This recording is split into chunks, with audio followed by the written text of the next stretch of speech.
사랑합니다.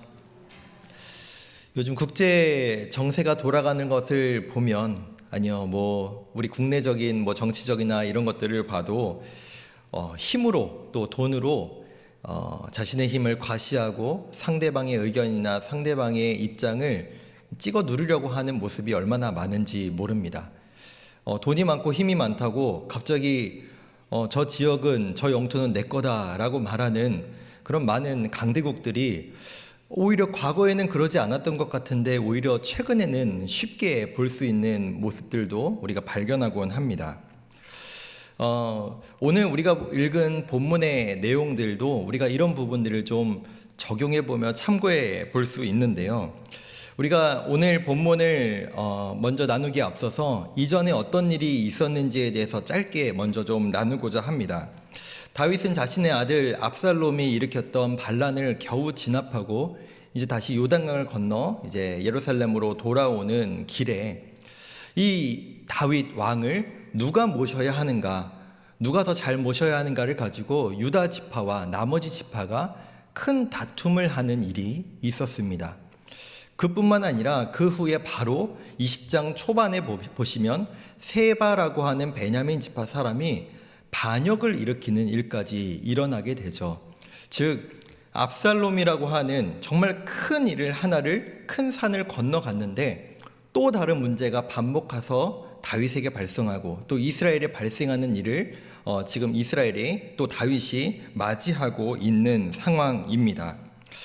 다윗이 이런 큰 문제를 계속해서 경험하고 있는 것은 지금까지 이스라엘에 전혀 문제가 없었기 때문이 아니라 하나님께서 그에게 지혜를 허락하시고 또 하나님께 온전히 순종했던 다윗에게 복을 주셔서 그 나라가 평안하게 다윗을 통하여 다스려질 수 있었던 것인데, 그가 자꾸만 나이를 먹고 왕위의 그 기간이 길어질수록 자신의 생각과 지혜로 나라를 다스려 갈 때 나라에 계속해서 산재했던 문제들이 하나 둘씩 치고 올라오기 시작했던 것입니다.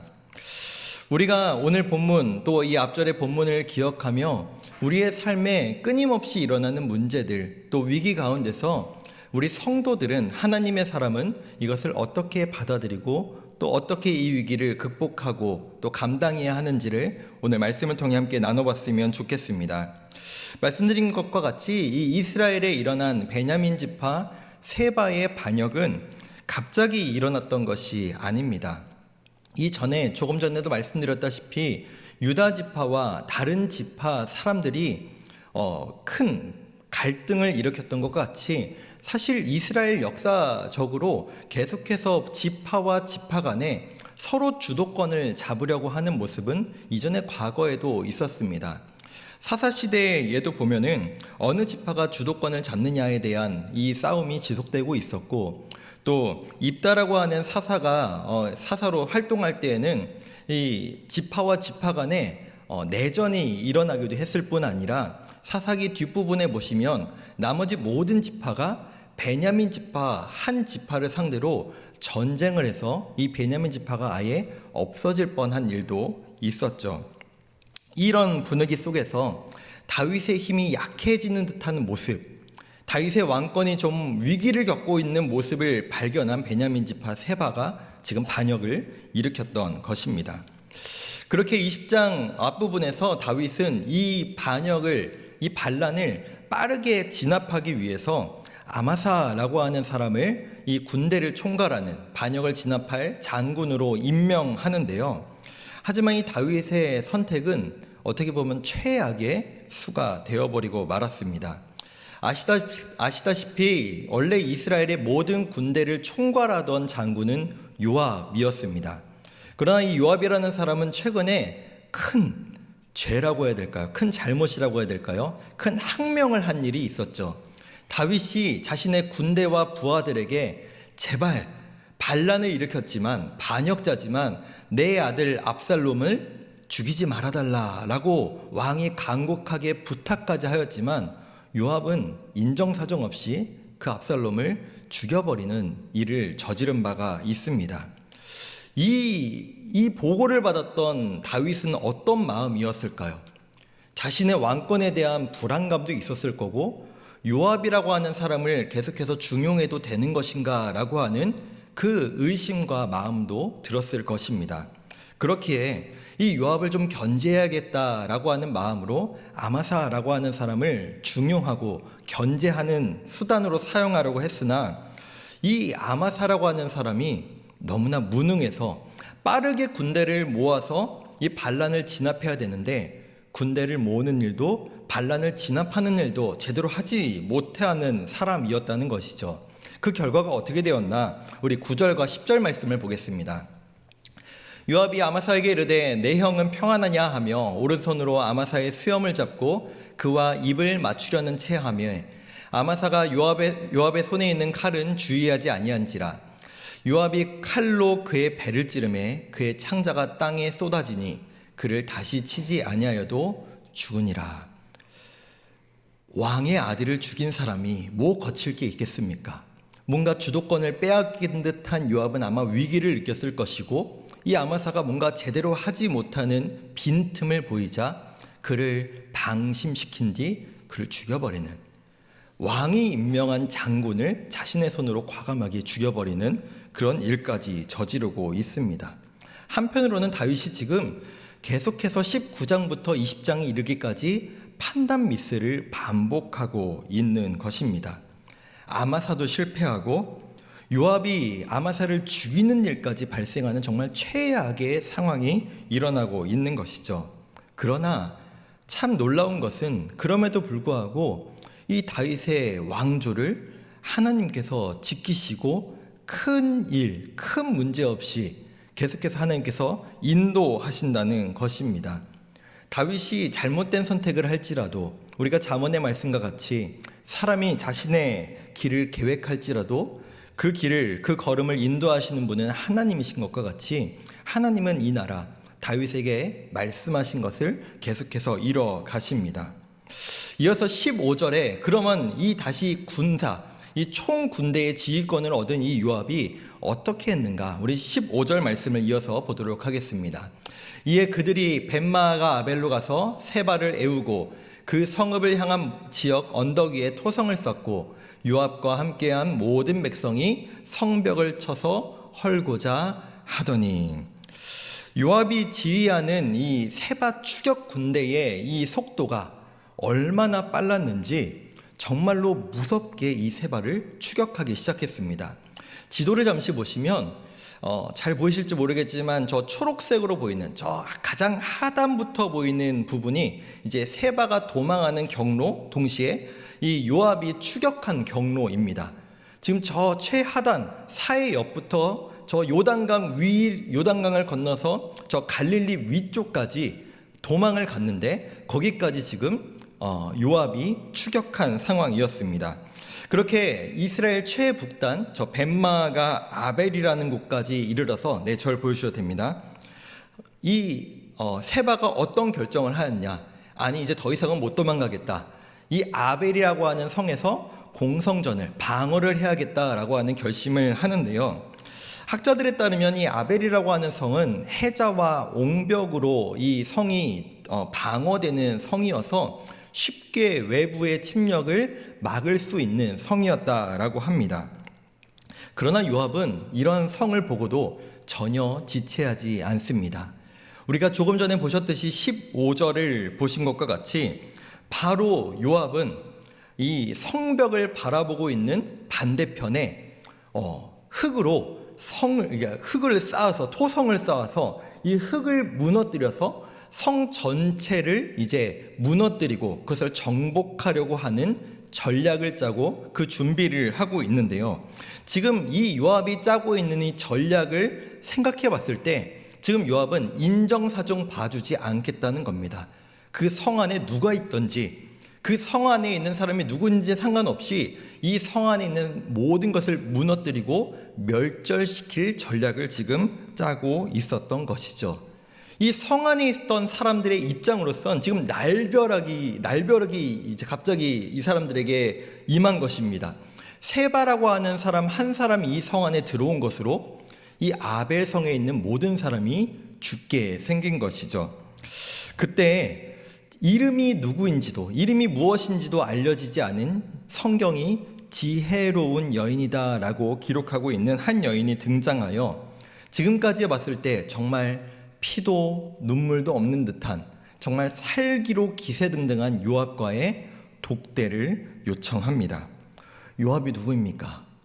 왕의 아들도 겁없이 죽이는 사람, 왕이 임명한 장군도 자기 마음대로 칼로 죽인 사람, 정말 인정사정 볼 것 없는, 정말 말 한마디 잘못했다간 자신의 목이 한순간에 날아갈 수 있는 그 상대방이 바로 요압 아닙니까? 아마 이스라엘의 일을 모르는 사람이 없을 텐데 자신도 요압의 한마디에 죽을 수 있음에도 불구하고 이 여인은 성 안의 모든 사람을 보호하기 위해, 지키기 위해 담대히 나섭니다. 그리고 요압도 이 여인의 요청을 받아들이고 이 여인의 이야기를 듣기 시작하는데요. 이 여인은 18절과 19절에서 이렇게 답합니다. 여인이 말하여 이르되 옛 사람들이 흔히 말하기를 아벨에게 가서 물을 것이라 하고 그 일을 끝내었나이다. 나는 이스라엘의 화평하고 충성된 자 중 하나이거늘 당신이 이스라엘 가운데 어머니 같은 성을 멸하고자 하시는도다. 어찌하여 당신이 여호와의 기업을 삼키고자 하시나이까 하니. 여인이 먼저 아벨에게 가서 물으라 라고 하는 이스라엘의 옛 속담을 먼저 꺼내며 시작합니다. 아마도 이스라엘 가운데 어떤 어려운 문제가 해결되지 않으면 또는 어려운 상황 가운데 맞이하면 이 아벨이라고 하는 성에 가서 질문하고 거기에서 답을 구하라 라고 하는 전통이 있었던 것 같습니다. 그 자료에 따르면 이 아벨 성 안에 정말 지혜로운 현자들이 많았기 때문에 보통 많은 사람들이 이 성에 가서 지혜를 구했다라고 하는데요. 동시에 이렇게 얘기하죠. 나는 이스라엘에 반역할 마음이 없는 사람이다. 나는 이스라엘에 충성된 사람인데 왜 반역하지도 않은 나를, 그리고 이 성에 있는 사람들을 죽이려고 합니까? 라고 이어서 이야기합니다.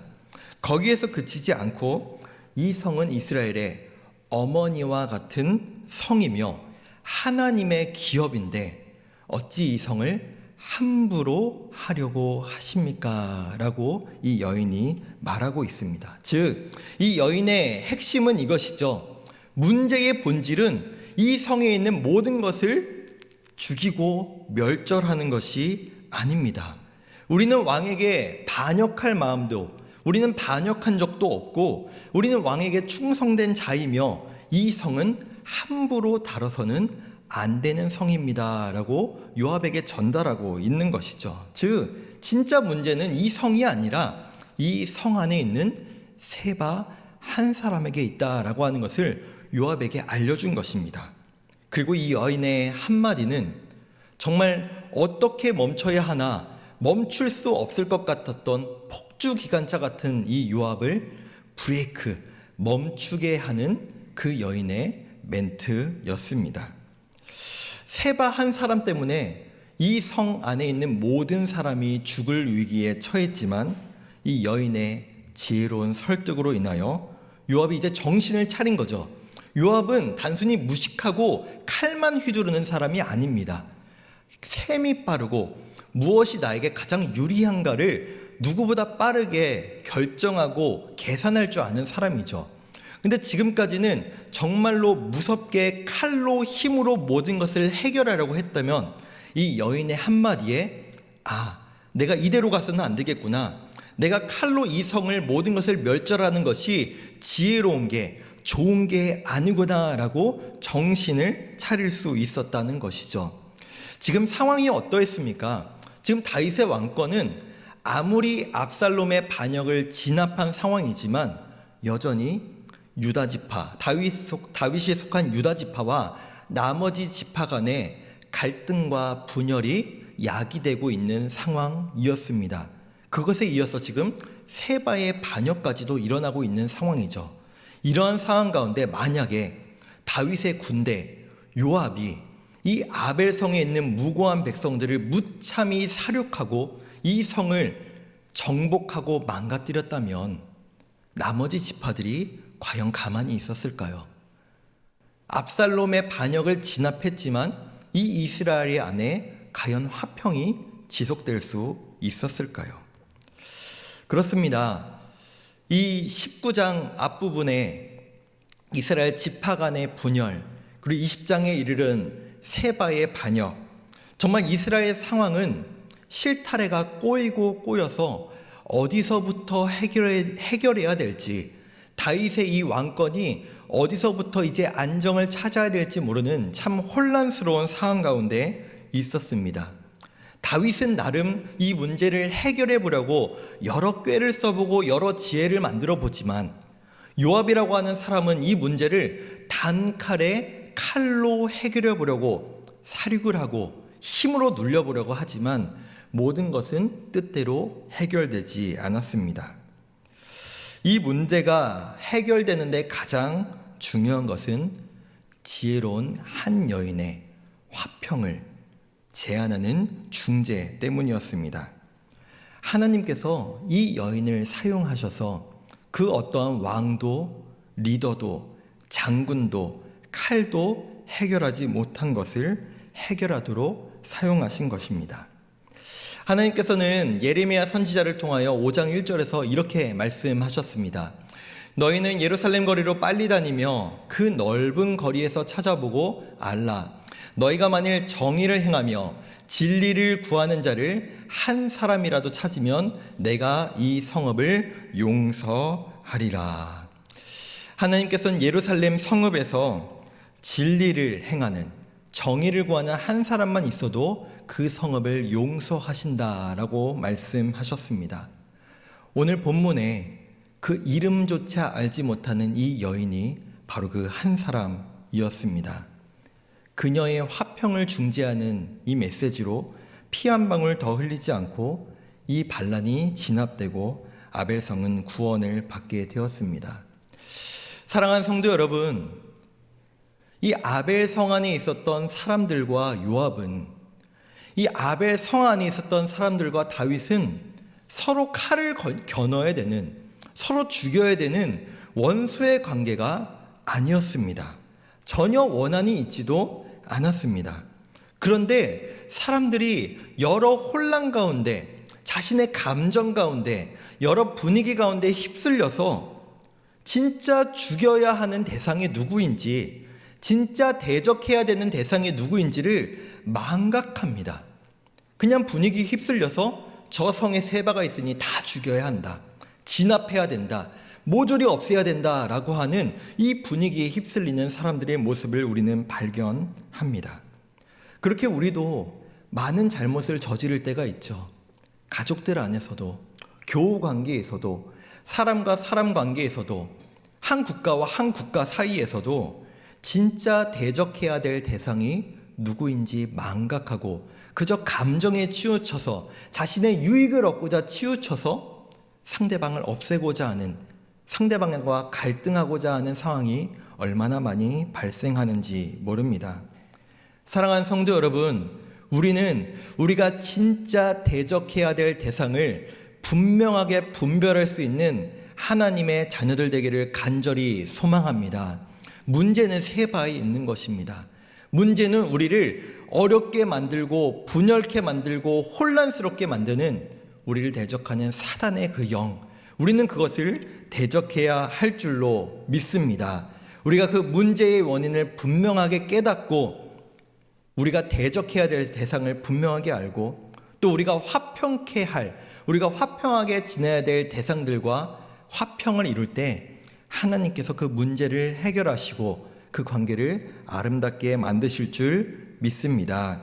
말씀을 맺겠습니다.